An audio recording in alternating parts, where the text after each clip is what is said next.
You might have tried drowning your sorrows in ice cream and sad movies, thinking you'd wake up one day magically healed from your recent heartbreak. But instead, you're still stuck replaying every moment in your head, ignoring your friends, blowing off your responsibilities, and wondering how you went from forever to never again. There are plenty of fishes in the sea that only makes you feel worse. Yeah, it makes you feel like a mess, and it also makes you feel like you're failing at life. A 2019 Verholland et al.'s study found that nearly 27% of people report depressive symptoms after a breakup. Yet, most don't seek professional help. And if you feel out of character and feeling completely lost because of a heartbreak, here are some tips for you. But hold up, before we get into the good stuff, we've got a deal for you. Hit the subscribe button and type subbed in the comments. We'll pick one lucky winner to get a shout out in our next video. Who doesn't want their moment in the spotlight for doing something that easy? Go ahead, you know you want to. Step 1. Rebuild your self-esteem. If you think the breakup means you're flawed beyond repair, stop right there. Quit dissecting your every move like some overdramatic soap opera star. It's not your hair, your laugh, or the way you mispronounce croissant. No, you're not unlovable because someone decided to bounce. Your value isn't tied to someone else's ability to see it. So instead of obsessing over what you're missing, flip the script. Start focusing on what you actually bring to the table. Were you the one who always remembered their favorite snacks? The one who showed up when it mattered most? That's what counts, and you need to give yourself credit for it. Still doubting yourself? Let me spell it out for you. Their decision to leave has zero bearing on your worth. People leave for all sorts of reasons, and most of them have nothing to do with you. So don't waste another second picking yourself apart like yesterday's leftovers. Focus on building yourself up instead. The better you know your value, the less likely you are to settle for anyone who doesn't appreciate it. Because, newsflash, you're not here to audition for someone's approval, you're the whole damn show. And it's about time you acted like it. Step number 2, focus on your positive qualities. Let's get one thing straight, just because someone dumped you doesn't mean you're unworthy of love. Stop acting like your self-esteem got thrown out with their stuff. You're better than that. But if you're too busy wallowing to remember what makes you awesome, here's your wake-up call. Grab a pen and paper, open your notes app, carve it into a tree if you have to. Start listing all the traits that make you incredible. And no, good at Netflix binging doesn't count. Think deeper. What about your loyalty? Your sense of humor, or that weird natural talent you have for making everyone feel comfortable in a room? Write it all down, every last thing that proves you are a catch.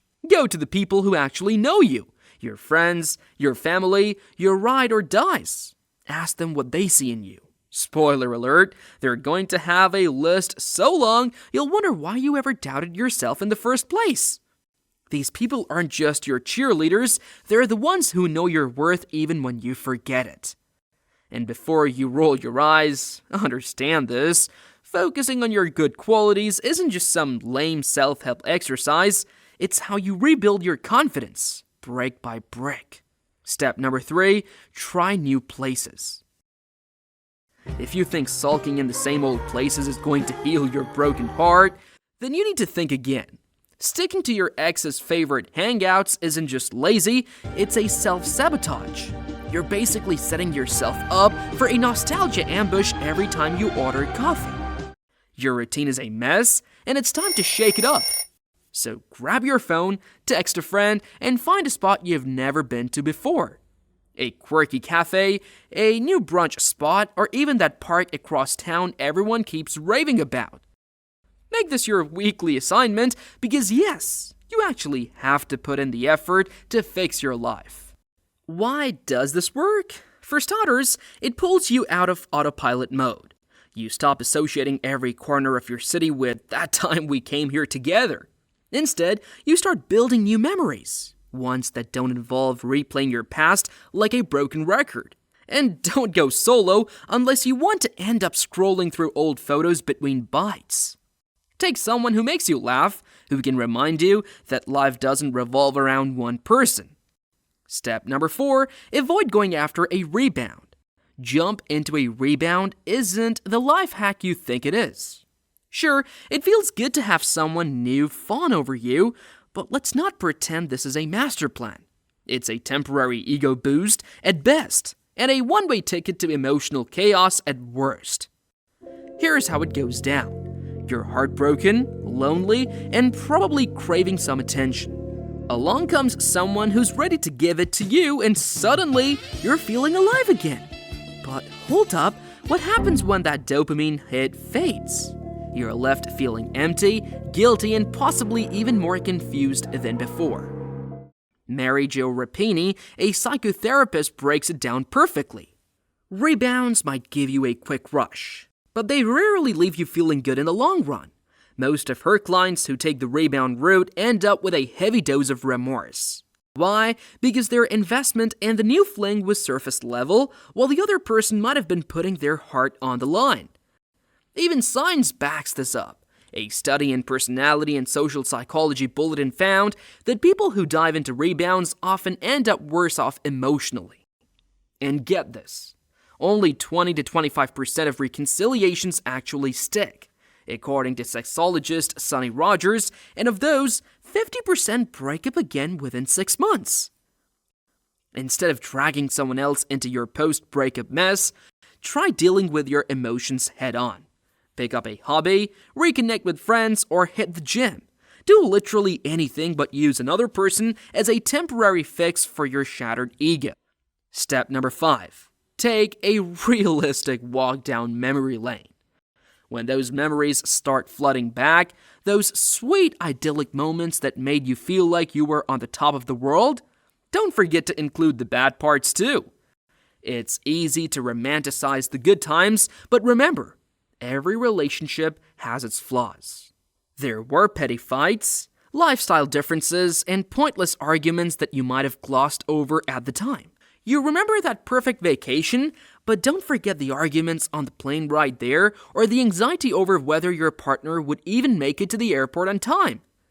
It's crucial to balance out the nostalgia with the reality. Remind yourself of what the relationship was really like, not just the highlights. When you look back, make it a habit to introduce the negatives into the mix.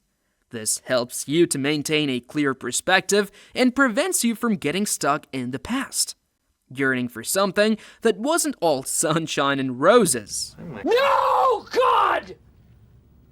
No, God, please, no! Keeping the picture real can guide you in finding a new relationship without the same pitfalls, and ensure that you're not making the same mistakes over and over again.